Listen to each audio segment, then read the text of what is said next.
کہ 11ویں کا مہینہ ہے، سرکار غوث اعظم کی شان، پورے مہینے 11ویں فاتحہ ہوتی ہے، ایسے تو ہر مہینے ہوا کرتی ہے لوگ، لیکن یہ مہینہ خاص ہوتا ہے۔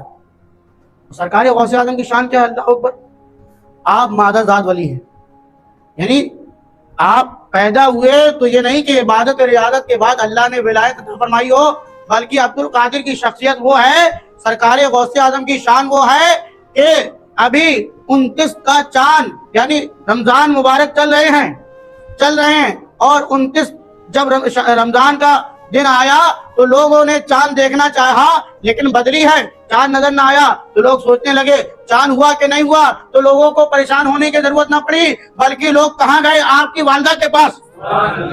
واہ کیا مرتبہ اے غوث ہے بالا تیرا، اونچے اونچوں کے سروں سے قدم اعلیٰ تیرا، اونچے اونچوں کے سروں سے قدم اعلیٰ تیرا، اور سر بھلا کیا کوئی جانے کہ ہے کیسا تیرا، سر بھلا کیا کوئی جانے کہ ہے کیسا تیرا، اولیاء ملتے ہیں آنکھیں وہ ہے تلوا تیرا، اولیاء ملتے ہیں آنکھیں وہ ہے تلوا تیرا، اور تیری سرکار میں لاتا ہے رضا اس کو شفیع۔ یا رسول اللہ، اعلیٰ حضرت کے عشق دیکھیں، محبت دیکھیں اور عاجزی دیکھیں، اتنا بڑا مقام ہے لیکن ایسے نہیں ملا ہے۔ اعلیٰ حضرت مقطع میں ارشاد فرماتے ہیں تیری سرکار میں، یا رسول اللہ جو آپ کی سرکار ہے، تیری سرکار میں لاتا ہے رضا اس کو شفیع، یعنی شفاعت کرانے کے لیے اس کو ضامن بنا رہا ہوں میں، تیری سرکار میں لاتا ہے رضا اس کو شفیع، جو میرا غوث ہے اور لاڈلا بیٹا تیرا، جو میرا غوث ہے اور لاڈلا بیٹا تیرا، واہ کیا مرتبہ ہے غوث ہے بالا تیرا، اونچے اونچوں کے سروں سے قدم اعلیٰ تیرا۔ یہ سنیوں کا مقدر کہہ لیں، قسمت کہہ لیں، اللہ کا فضل کہہ لیں کہ ہم کو کچھ نہ کچھ ملتا رہتا ہے۔ کل ایک صاحب ہمارے ساتھ سفر کر رہے تھے تو انہوں نے بتایا کہ ہم پہلے فلاں مدرسے میں پڑھا کرتے تھے تو وہاں قرآن خوانی تو ہوتی تھی، اور میں سنی آدمی، میں نے اپنے گاؤں میں جب فاتحہ کری تو فاتحہ کے ساتھ تبرک بھی ملتا تھا مجھے، ہم لوگ کو ملتا ہے نا، یہ ہم لوگ کا مقدر ہے بھائی، ہے نا، سنی کے مقدر میں زردہ کہیں حلوہ ہے۔ شاید نے کہا تو آگے کا شعر ہم نہیں پڑھیں گے، انہوں نے کہا کہ جب وہاں مدرسے میں قرآن خوانی ہوئی، وہی قرآن خوانی ہونا ہے تو ہم لوگ چلے قرآن خوانی میں، قرآن پڑھا اور اس کے بعد دعا ہو گئی، لوگ چل دیے۔ ہم نے وہی تبرک کہاں ہے تو لڑکے کہنے لگے تبرک کچھ نہیں ملتا، بس ایصال ثواب ہو جاتا ہے۔ تو دیکھیے بزرگوں کے ایصال ثواب میں فائدہ کس کا ہو رہا؟ ہمارا ہو رہا۔ قرآن تو ہم نے پڑھا، اب بزرگ نہیں کھائیں گے، ان کو تو اللہ کی طرف سے رحمت مل رہی ہے، ان کے صدقے میں ہم کھا رہے ہیں۔ یار 12ویں آئی، آپ نے لنگر تقسیم کیا، شربت تقسیم کیا، کھایا پیا کس نے کھایا پیا؟ ہم ہی لوگوں نے، ثواب ہم نے پایا، ان کے صدقے میں کھایا ہم لوگوں نے۔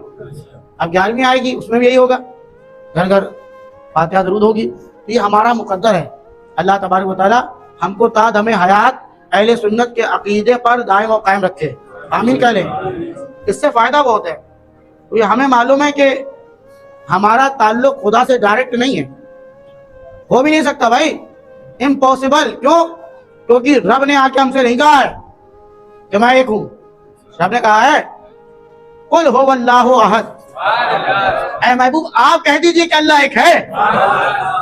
قرآن پڑھے ہو نا، سورہ اخلاص پڑھے ہو نا، قل هو اللہ احد، اے محبوب آپ کہیے۔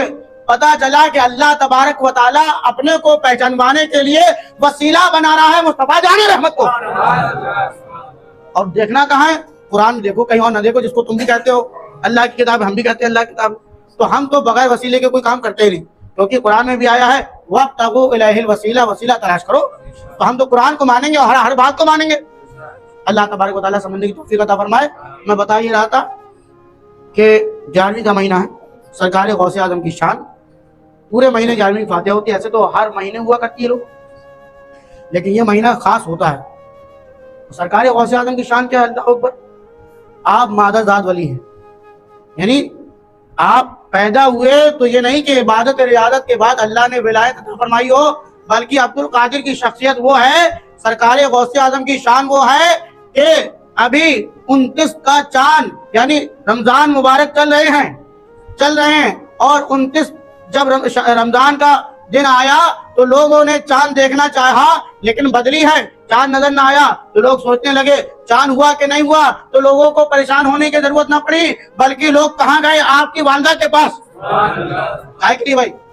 کوئی مفتیات نہیں، بلکہ اس لیے گئے کہ آپ کے جو بیٹے ہیں ہم کو معلوم ہے کہ جب سے رمضان شروع ہے عبد القادر نے صبح کے وقت دودھ پینا بند کر دیا ہے، شام کے وقت یہ کام کرتے ہیں۔ اگر یہ دودھ پیے ہیں تو سمجھ لیجیے آج بھی 30واں رمضان ہے، ورنہ ہم سمجھ لیں گے آج عید ہے۔ پتہ چلا شیخ عبد القادر جیلانی نے دودھ پیا تو پتہ چلا 30 رمضان مکمل ہو گئے، کوئی جانکاری نہیں، بلکہ عبد القادر خود بتا رہے ہیں اپنے عمل سے، اور ہیں کتنے بڑے؟ چھوٹے سے، پالنے والی عمر ہے، لیکن کمال اللہ تبارک و تعالیٰ عطا فرمایا ہے۔ سرکار غوث اعظم کی شان، اللہ اکبر۔ سید الطائفہ حضرت جنید بغدادی کا نام سنا ہے نا آپ نے؟ آپ شیخ موسیٰ سہروردی رحمۃ اللہ تعالی علیہ سے منقول ہے کہ مکاشفات جنیدیہ میں لکھتے ہیں آپ کہ ایک مرتبہ سرکار جنید بغدادی سید الطائفہ جمعے کا خطبہ دے رہے ہیں، امام خطبہ دیتا ہے، خطبہ دیتے دیتے آپ نے کہا اچانک اللہ تبارک و تعالیٰ کی طرف سے آپ پر تجلی ہوئی تو آپ بحرے مکاشفہ کے سمندر میں غوطہ زن ہو گئے، اور غوطہ زن ہونے کے بعد آپ نے دوران منبر ارشاد فرمایا کہ آپ کا قدم میرے کاندھے پر بغیر کسی انکار کے ہے۔ کیا فرمایا کہ آپ کا قدم، نام نہیں بولا، آپ کا قدم بغیر کسی انکار کے میرے کاندھے پر ہے۔ اور اس کے بعد جب اس منزل سے باہر آئے، کشف کے سمندر سے باہر نکلے تو خطبہ مکمل کیا، نماز پڑھائی جمعے کی، لوگ حیران ہیں کہ اچانک یہ کیا ہوا؟ دوران خطبہ یہ ارشاد فرما دیا سیدنا جنید بغدادی نے۔ جمعے کے بعد لوگوں نے پوچھا حضرت اچانک خطبے کے درمیان آپ نے یہ بات کہی تھی کہ میرے کاندھے پر بغیر کسی انکار کے آپ کا قدم ہے اور میرے سر پر بھی ہے، وجہ کیا ہے؟ حضرت جنید بغدادی ارشاد فرماتے ہیں کہ عالم غیب سے مجھے جانکاری ملی کہ اللہ تبارک و تعالیٰ نے ارشاد فرمایا کہ میرے نبی کی اولاد میں ایک شہزادہ ہوگا۔ شہزادہ بھی ہوا نہیں ہے لیکن پہلے تو خبر دی جا رہی ہے، ایک شہزادہ ہوگا جس کا قدم صحابہ اور نبی کرام کی اولاد کے ائمہ کے علاوہ اولین آخرین جتنے بھی بزرگان دین ہیں، اولیاء ہیں، سب پر آپ کا قدم ہوگا۔ تو میں نے سوچا اب وہ اعلان کرے گا، اس کو حکم ربی ہوگا۔ کیا حکم ربی ہوگا؟ حکم ربی ہوگا کہ وہ اعلان کرے قدمی حاضی علی رقبت کل ولی اللہ۔ تو میں نے سوچا، میرے نفس نے سوچا کہ ان کا زمانہ بعد کا ہے، میرا زمانہ تو ابھی ہے، میں کیوں ان کے اعلان پر اپنا سر خم کروں؟ ان کے پیر کو اپنے سر پر، کاندھے پر کیوں لوں؟ اللہ اکبر۔ صرف دل میں خیال آیا، اللہ تبارک و تعالیٰ کا خطاب آ گیا۔ اللہ نے فرمایا اے جنید، کون سا امر ہے، کون سی ایسی چیز ہے جو تمہیں اس کام کو کرنے کو روک رہی ہے؟ یہ معمولی شخصیت نہیں ہے بلکہ میرے نبی کی اولاد میں ہے، اور وہ مقام ہے اس کا کہ جو مقام میں نے نبیوں میں رسول کائنات کو عطا فرمایا ہے، وہ مقام ولیوں میں نے عبد القادر کو عطا فرمایا۔ جو مقام میں نے نبیوں میں رسول کائنات کو عطا فرمایا ہے، وہ مقام ولیوں میں عبد القادر جیلانی کو عطا فرمایا۔ آپ فرماتے جب میں نے یہ سنا تو فوراً سرکار غوث اعظم کا جب اعلان ہوا تو میں نے کہا کہ آپ کا قدم میرے سر پر بھی ہے اور میرے کاندھوں پر بھی ہے۔ اللہ، یہ شان ہے، جبکہ آپ کے خلیفہ میں ہیں۔ جنید بغدادی کی شخصیت کوئی معمولی نہیں، آپ کو سید الطائفہ کا لقب ملا، سرکار غوث اعظم کی یہ شان ہے۔ دوسری جگہ آپ نے نام سنا ہوگا حضرت اویس قرنی کا، صحابی نہیں ہیں، تابعی ہیں۔ صحابی کہتے کسے ہیں؟ جس نے سرکار کو اپنی ماتے کی آنکھوں سے ایمان کی حالت میں دیکھا اسے صحابی کہتے ہیں، اور جس نے صحابی کو دیکھا اسے تابعی کہتے ہیں۔ تو تابعی ہیں آپ، کیوں نہیں دیکھ پائے؟ ایسا نہیں تھا کہ دیکھنے کی خواہش نہیں تھی، دیکھنے کی تمنا آرزو تھی، لیکن آپ کی والدہ بیمار رہتی تھی تو آپ اپنی والدہ کو چھوڑ کر نہیں گئے، اس وجہ سے سرکار سے ملاقات نہ ہو پائی اور سرکار کا وصال ظاہر ہو گیا. لیکن اس سے پہلے سرکار علیہ السلام نے کیا ارشاد فرمایا؟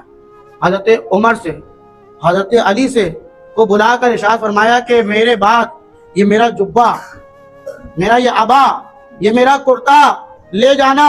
قرن میں میرا عاشق کون رہتا ہے؟ اویس رہتا ہے، اویس قرنی رہتا ہے. اور سنو، لے جا کر اس سے کہنا کہ اسے پہن کر میری امت کی مغفرت کے لیے دعا کرے. اللہ اکبر، کتنی بڑی شان. سرکار اپنا جبہ صحابہ کو دے رہے ہیں، حضرت عمر اور علی کو دے رہے ہیں کہ پہنچانا میرے بعد کس کو؟ قرن میں رہنے والے میرے عاشق کو، اویس کو کہنا میری امت کے لیے مغفرت کی دعا کرے. شان دیکھیے اللہ اوپر. ایسا ہی ہوا بعد وصال سرکار کے ظاہری حیات کے بعد آپ دونوں صحابہ لے کے قرن پہنچے. اویس قرنی سے ملنے کے بعد آپ نے فرمایا کہ اللہ کے رسول نے یہ جبہ دیا اور کہا ہے، ارشاد فرمایا ہے کہ میری امت کے لیے دعا کریں. آپ نے اس جبے کو لیا، آنکھوں سے لگایا، سر پہ رکھا اور لے کر چلے گئے غار کی طرف، پہنا اور اللہ کی بارگاہ میں نمازیں پڑھی، دعا کری. غیب سے آواز آئی کہ اے میرے بندے، اے میرے چاہنے والے اویس، سنو، میں نے اپنے سر کو اٹھاؤ، میں نے تمہاری دعا قبول کر لی ہے اور محمد عربی کے امتیوں کو آدھی امت میں نے بخش دی ہے تمہاری دعا سے. کتنی امت؟ آدھی امت تمہاری دعا سے مغفرت کا ان کو پروانہ دے دیا ہے. لیکن سنو، آدھی امت میرے نبی کی اولادوں میں ایک بیٹا ہوگا جسے عبد القادر کہا جائے گا، اس کی دعا سے آدھی امتیوں کی میں مغفرت فرما دوں گا. جھوم کر کہو سبحان اللہ. کہا کس سے جا رہا ہے؟ حضرت اویس قرنی سے، تابعی سے کہا جا رہا ہے. حضرت اویس قرنی نے عرض کیا، مالک و مولا، آخر وہ بیٹا کون ہے؟ میں دیکھنا چاہتا ہوں کہ جس کی دعا کے طفیل آدھی امت کی مغفرت ہو جائے گی. اللہ نے فرمایا وہ عبد القادر جیلانی ہے اور اس وقت وہ الگ مقام پر ہے. دنا فتدلا فکانا قاب قوسین او ادنی کے منزل پر ہے وہ. تو جب سنا یہ مقام ہے عبد القادر جیلانی کا، تو سرکار حضرت اویس قرنی نے جب سنا تو کہا کہ میرے سر پر بھی عبد القادر کا قدم ہے.